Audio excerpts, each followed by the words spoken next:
Ramses Agung, Firaun yang menantang waktu. Raja Mesir dari tahun 1279 hingga 1213 sebelum Masehi. Prolog di bawah sayap Ra. Dini hari di Mesir, ketika bintang-bintang masih mengambang di langit, gurun dan angin dari Nubia membawa bisikan pasir yang lembut, sebuah kelahiran terjadi, bukan sekadar seorang bayi, tetapi sebuah takdir yang akan mengubah sejarah dunia kuno. Ratu Tuya, istri agung Firaun Seti Fride, melahirkan seorang putra di istana Thebes. Para imam mengangkat tangan mereka ke langit, memanggil Ra dan Osiris untuk memberkati anak ini, dan memberinya nama Ramses, dilahirkan oleh Ra. Sejak awal, aura suci menyelimuti dirinya. Tidak seperti anak-anak lain yang bermain di taman istana, Ramses kecil duduk mendengarkan suara para ahli astronomi, berbicara tentang bintang-bintang, menyerap filsafat dari para pendeta, dan mengamati arsitek yang merancang monumen dari papirus yang digambar dengan tangan halus. Bapwai, api yang tumbuh dalam darah. Ramses tumbuh dalam cahaya dua dunia, kekuatan militer, ayahnya dan kebijaksanaan para imam dewa. Ia tak hanya belajar menunggang kuda dan memanah, tapi juga mendalami teks suci Pert Emhru atau Kitab Kematian. Ia mengerti bahwa kekuasaan bukan hanya tentang ketakutan, tapi tentang keseimbangan ma'at tatanan kosmis Mesir. Di usia 14 tahun, ia telah memimpin batalion melintasi gurun pasir menuju Libya. Saat anak-anak lain mengayunkan tongkat, ia mengangkat pedang. Saat remaja lain membaca puisi, Ramses membaca laporan mata-mata tentang pergerakan musuh. Darah para prajurit dan semangat Mesir kuno mengalir dalam nadi remajanya. Ia menjadi simbol harapan. Dalam barak-barak, para prajurit bersumpah demi namanya. Di kuil-kuil, para pendeta berdoa agar ia kelak menjadi raja yang lebih besar dari nenek moyangnya. Bab 2. Mahkota emas di dahi sang anak matahari. Tahun 1279 sebelum Masehi menjadi titik awal legenda. Seti wafat dan Ramses, yang baru berusia sekitar 24 tahun, naik takhta. Penobatannya disambut paduan suara pendeta dan dentuman tambur yang menggema dari Luxor hingga Memphis. Ia mengenakan mahkota kembar Mesir Hulu dan Hilir, membawa tongkat Was dan Ah, tanda kekuasaan dan kehidupan abadi. Dalam pidato penobatannya, ia berkata di hadapan bangsanya, "Aku bukan hanya putra Seti, aku adalah putra Ra. Di tanganku gurun akan berbuah, di bawah kakiku sungai akan tunduk." Ia mengambil nama kerajaannya, User Matre Setepenre, keadilan Dewa Ra, yang dipilih oleh Ra. Bab 3, di tengah guntur dan kereta perang Kadesh. Tak lama setelah naik takhta, Ramses menghadapi ujian sejatinya, pertempuran Kadesh, yang akan menentukan kekuatan Mesir terhadap kekuatan Het yang berkembang di utara. Dalam panas terik dan debu merah di dekat sungai Orontes, Ramses memimpin pasukan ke medan tempur. Pasukan Het di bawah Raja Muwatalli II menyusun tipu daya. Ramses dan pasukan utamanya nyaris terjebak dan dihancurkan. Tetapi dalam kisah yang ditulis dengan relief megah di dinding kuil, Ramses menjadi singa perang. Dikelilingi musuh, ia menaiki keretanya dan memukul mundur barisan demi barisan. "Aku tidak takut karena Ra bersamaku. Tanganku adalah tangan Horus." Akhirnya, meskipun tidak ada pemenang mutlak, Ramses memutar balik narasi dan menyatakan kemenangan.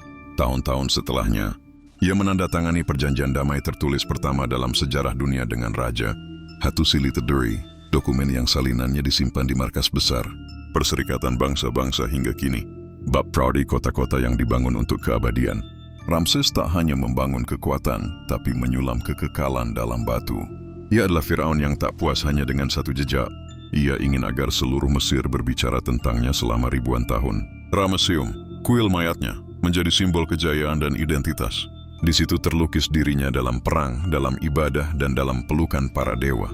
Abu Simbel yang terpahat langsung dari batu karang, menjadi mahakarya astronomi dan cinta. Patung-patung raksasa dirinya menghadap matahari timur. 2 kali setahun, sinar mentari menyinari wajahnya.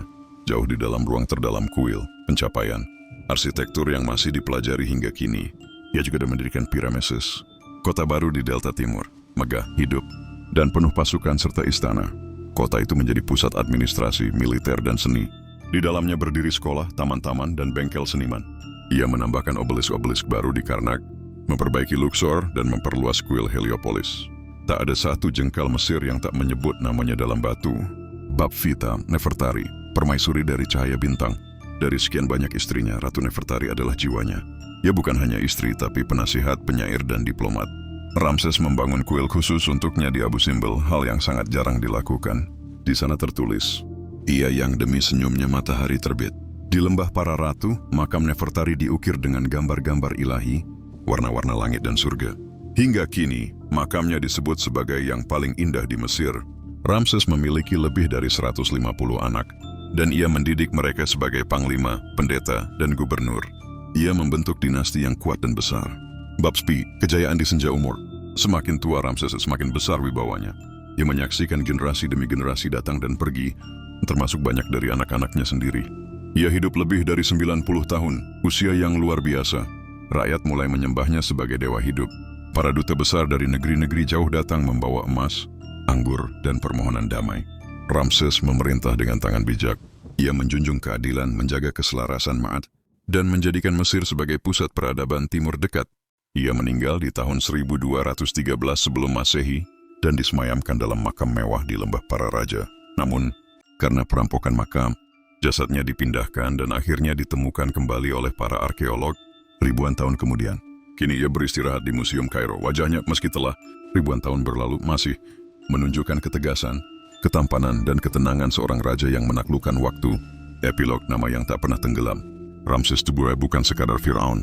Ia adalah simbol kejayaan peradaban Mesir kuno. Ia menginspirasi cerita kitab Keluaran sebagai Firaun Musa. Ia ditulis oleh Herodotus, dipelajari oleh Napoleon, dan dikagumi dunia modern. Hingga hari ini, wisatawan dari seluruh dunia berdiri di bawah bayang-bayang patungnya, memandang batu yang ia tinggalkan dan berbisik namanya. Ramses, Sang Agung, Raja dari segala raja. Kata terakhir dari Sang Raja, "Aku Ramses telah membangun kuil untuk para dewa, dan kuil untuk diriku sendiri. Aku telah menaklukkan negeri asing dan menyejukkan hati rakyatku. Jika kau mengingatku hari ini, maka aku belum mati." Warisan Ramses II, jejak abadi Sang Firaun. Batu dapat runtuh, sungai dapat menyusut, tapi nama seorang agung akan terus diucapkan. Manusia bahkan setelah bintang terakhir padam. Tulisan terukir di dinding Ramesseum. Satu raja yang menantang waktu. Ramses II hidup lebih dari 9 dekade dan memerintah selama 66 tahun, menjadikannya salah satu penguasa dengan masa pemerintahan terlama dalam sejarah dunia. Keberadaannya menjadi tolok ukur stabilitas, kekuasaan, dan umur panjang dalam kekuasaan kerajaan di seluruh dunia kuno. 2. Pembawa damai internasional. Melalui perjanjian Kadesh, Ramses II menjadi tokoh penting dalam sejarah diplomasi global. Perjanjian ini, yang ia tanda tangani dengan Raja Hattusili III dari Het, merupakan perjanjian damai tertulis, tertua yang diketahui manusia.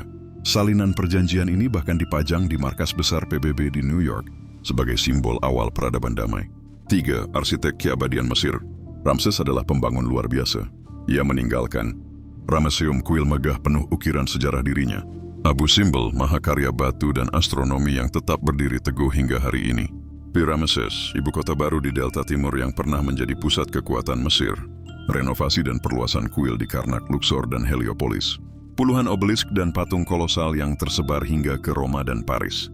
Setiap batu yang ia tinggalkan adalah catatan sejarah abadi yang masih dikagumi oleh para arkeolog dan wisatawan hingga saat ini. 4. Lambang dewa di dunia manusia.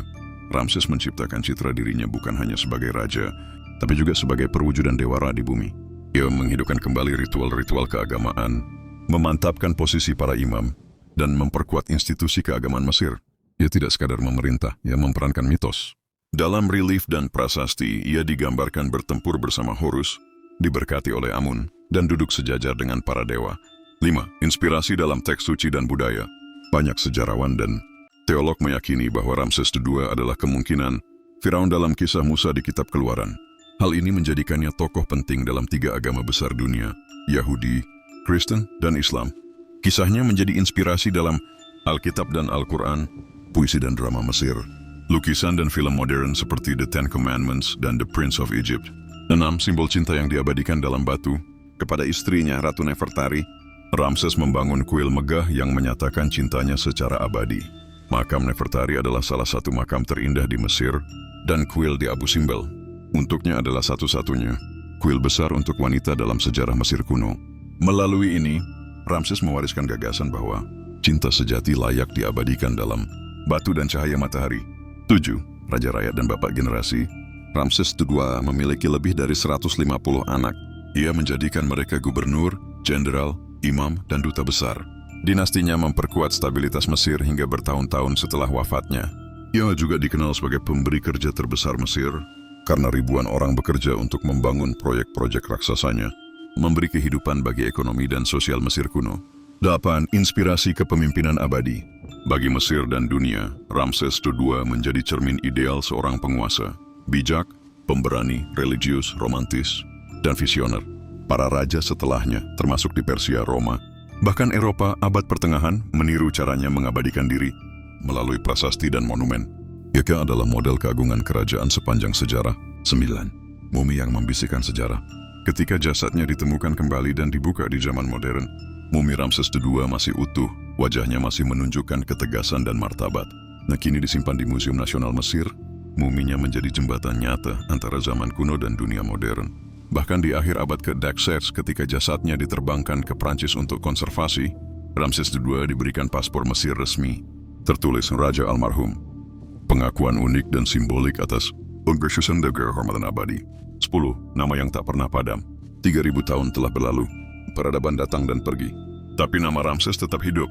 Ia disebut dalam kitab, diukir dalam batu, digambarkan dalam film, dan dikenang oleh jutaan orang. Warisan sejatinya adalah ini, ia menolak dilupakan. Ia menjadikan waktu sebagai pengabdinya. Aku bukan bayangan dari masa lalu. Aku adalah batu, matahari, dan nama yang tidak akan hilang. Ramses II dalam prasasti di Abu Simbel. Aku adalah benteng Mesir yang tak mau tergoyahkan. Selama aku berdiri, tak buat satu pun bangsa asing akan menodai tanah para dewa. Dari matahari yang terbit hingga dot matahari terbenam, aku Ramses telah mengukir namaku di batu dan waktu. Tidak akan dilupakan selama langit melindungi bumi. Aku adalah bayangan dewa di muka dot bumi.